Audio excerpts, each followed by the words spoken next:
So let's go on looking at some examples here. Here are some examples thinking about how percents are used in the world. And again, you see percents everywhere, even so in ways where maybe you don't even realize we're doing percents. But when we talk about the stock market, what's happening there, you percents. Sports are heavy in percents. Sales are heavy in percents. So if you think about when's the last time you used a percent in your life, many times that had to do with your grade, you going shopping, economic things. So that's where percents would come into play. And something we want to be aware of, again, is that the word percent is Latin for per 100. And even in Spanish, what's the word for percent? You will see it has that same origins of per and cent, per 100. And so again, 25% means 25 per 100, or 25 out of 100, or 0.25. And so again, I don't want you memorizing this idea of how do you convert decimals percents by moving the decimals, but that's what it is. But again, you can see where the origins come from. Within this case here, you can see what we're talking about in terms of 25 out of 100 is 0.25. How about 420%? 420%, that would just be 420 out of 100, which then turns into 4.20 also, or 400 per 100. And in general, n percent represents the ratio, n over 100, which we've talked about before. And so we put this stuff together. We look at fractions, repeating decimals, percents, how they're all kind of connected with each other. And so I want you to consider these cases. Definitely want to read the book here, but I'll highlight this real quick. You should be able to change percents to fractions, 63%, 63 over 100. You should be able to do percents to decimals, which you go 63%, 63 over 100, and then to a decimal, and so forth. So that's another skill that you want to be mindful of in terms of converting percents to decimals. Another thing you want to be aware of is you want to be able to convert decimals to percents. And so once you have that, you see 0.83 would be 83%, 5.1, 110. Now, this idea of moving the decimal to the two places to the right and writing the percent symbol on the right side, that's kind of what you're doing to when you make a decimal into a percent.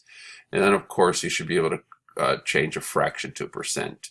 Again, one way is if you have the fraction, you can see it's out of 100 versus if it's not out of 100, like 2 out of 5, you have to make it a denominator of a power of 10 and so forth. And so let's look at this example real quick.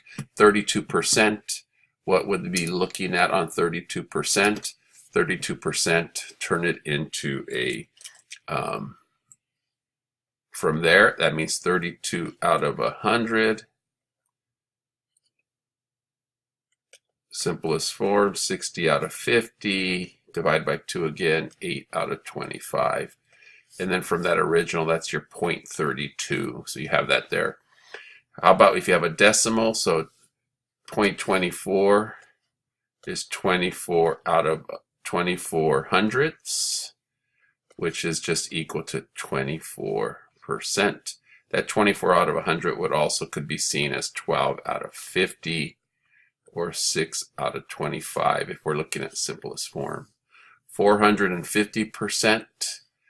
450% means 450 out of 100, which equals 4.50. And then from there, we could also reduce 450. That would be 45 out of 10, or 9 out of 2 would be another way to look at that. But think about it, 9 out of 2 is 4.5.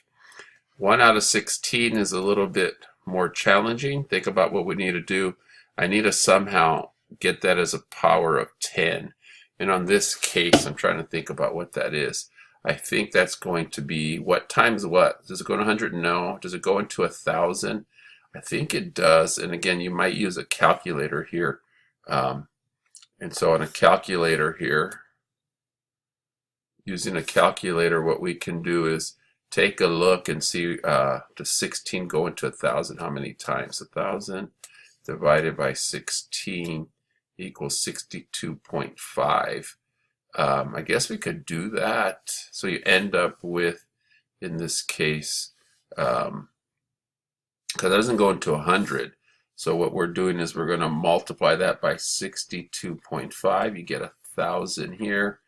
Here you get 62.5 if you multiply that by 62.5. So now we have equivalent fractions. And so in this case, what are we talking about here? This would also be 625 over 10,000.